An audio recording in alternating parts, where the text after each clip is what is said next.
হঠাৎই দিনের আলো ম্লান, আকাশ জুড়ে অস্বাভাবিক অন্ধকার। সূর্যের দিকে তাকাতেই দেখা গেল তার উজ্জ্বল মুখের বড় একটি অংশ যেন ধীরে ধীরে হারিয়ে যাচ্ছে। বুধবার ১২ আগস্ট এমনই বিরল মহাজাগতিক দৃশ্যের সাক্ষী হয়েছে ইউরোপের বিভিন্ন অঞ্চল।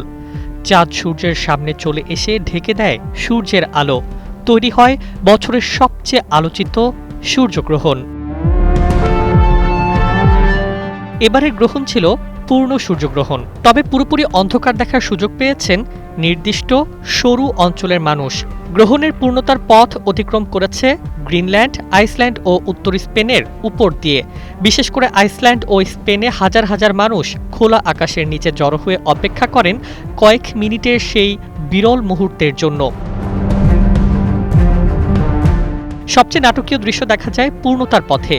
সেখানে চাঁদ পুরো সূর্যকে ঢেকে ফেলতেই দিনের আলো নেমে আসে গোধূলির মতো অন্ধকারে। সূর্যের চারপাশে দৃশ্যমান হয় উজ্জ্বল করোনার বলয়। সর্বোচ্চ পূর্ণতার সময় স্থায়িত্ব ছিল প্রায় ২ মিনিট ১৮ সেকেন্ড। অন্যদিকে লন্ডন সহ যুক্তরাজ্যের বিভিন্ন এলাকায় দেখা গেছে আংশিক সূর্যগ্রহণ। লন্ডনে সূর্যের প্রায় ৯০% পর্যন্ত ঢাকা পড়ে, ফলে দিনের আলো উল্লেখযোগ্যভাবে কমে গেলেও সেখানে পুরোপুরি রাতের মতো অন্ধকার নামেনি।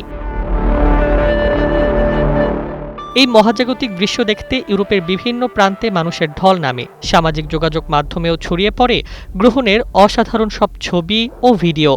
জ্যোতির্বিজ্ঞানীদের কাছে ঘটনাটি ছিল বিশেষ তাৎপর্যপূর্ণ, কারণ ইউরোপের বিস্তীর্ণ অঞ্চলে এমন পূর্ণ সূর্যগ্রহণ সর্বশেষ দেখা গিয়েছিল ১৯৯৯ সালে। অর্থাৎ দীর্ঘ ২৭ বছর পর আবারও ইউরোপের আকাশে চাঁদের ছায়ায় ঢেকে গেল সূর্য। এক মুহূর্তের জন্য যেন প্রকৃতি থামিয়ে দিয়েছিল দিনের ঘড়ি।